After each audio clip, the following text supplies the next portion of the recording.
Hey guys! So today you and I are going to talk about background checks. So let's get into it. So the question in question was, Frederick, what looks bad on a background check? Well, murder comes to mind. Theft, arson, things like that, I suppose. Anywho, the background check is a good topic, I think. I really do. I think this is a great question because basically it gets me back to one of those things that I've talked to with a few people that seem to have this idea that your actions don't have consequences. And the reason why I think that this is something that you should really think about is because some people have this idea that the only thing that matters when you become a software developer is to get through the technical interview. So they focus quite a lot on technical questions and they prepare to get that interview right. And, you know, they take a few boot camps and then they study a bunch of books and then they're really ramping up and making sure that they check out all these videos where you give away all the answers to different interview questions and so forth, right? And then they may or may not get a job.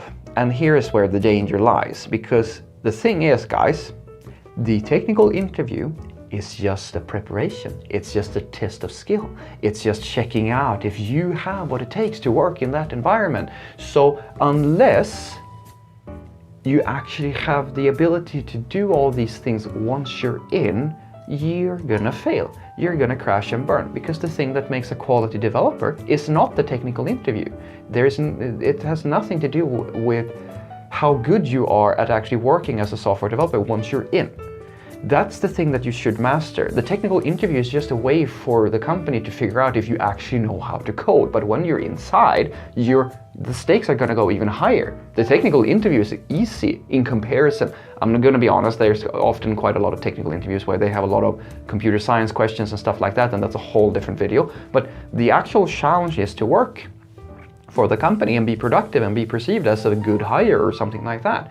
And if you're not, if you get a bad reputation, or if you are perceived as being a problem, or you just scammed your way through and then they fire you, depending on when they fire you, that is the worst thing that you can have on your background check. Because you guys, trust me when I say this, unless you are extremely charismatic, unless the company just trusts you that much and so forth, they might ask you for references. And if they want your references and it turns out that you just kind of omitted from your CV that you've been working in certain places and so forth, you can absolutely get by on that. But it is just a matter of time before, well, it depends, of course. I mean, if you worked in one part of the world and you go over to another part of the world and you were fired for incompetency or something like that, you might be fine.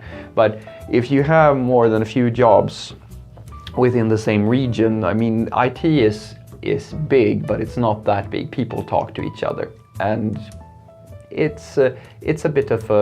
can become a bit of a problem. So when someone looks at your background, when they look at your CV just in general, they want to talk to you, references and so forth, what they're looking for is red flags. And a red flag for a software developer is usually measured in two things.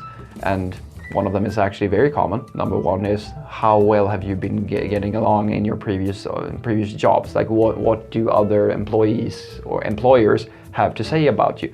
Were you productive? Were there any issues, etc., etc., etc.?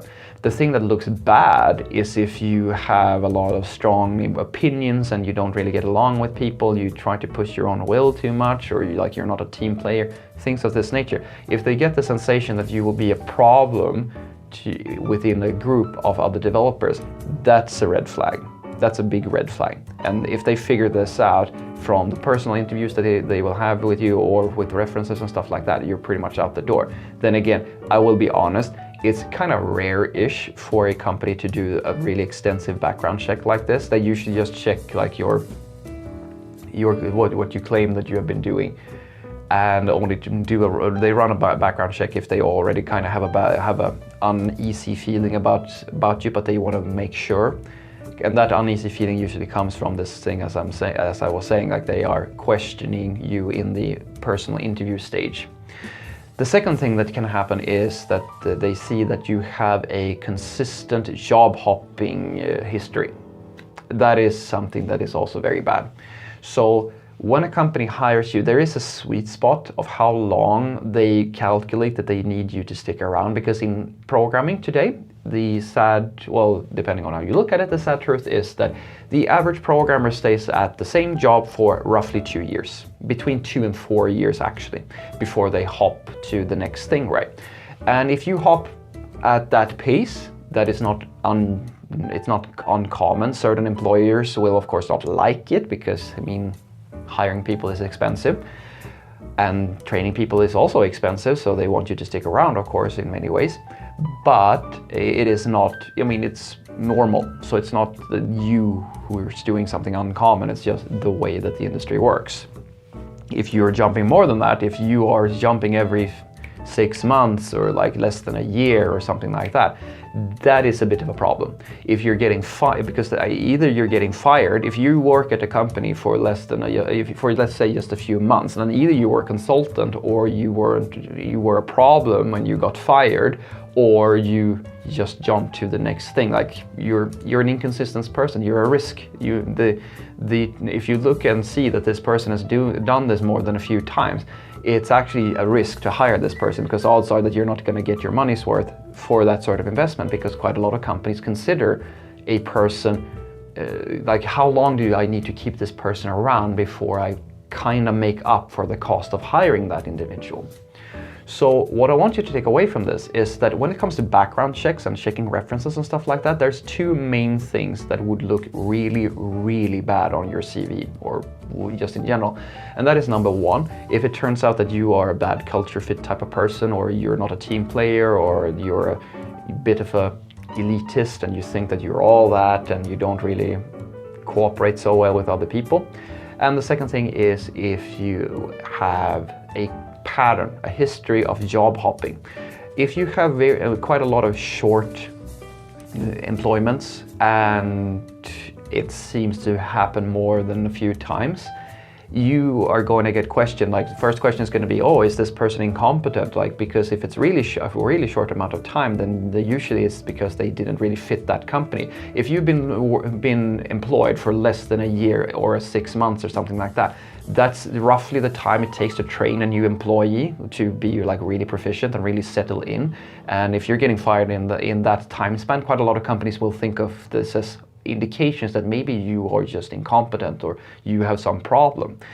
And you can also be thought of as someone who is unfaithful to the company if you're hopping too much. The sweet spot statistically is 2 to 4 years. That's roughly the sort of time that is normal for a person who works as a programmer to switch jobs. So just have that in mind when you are looking back on your history within this community. Have a great day.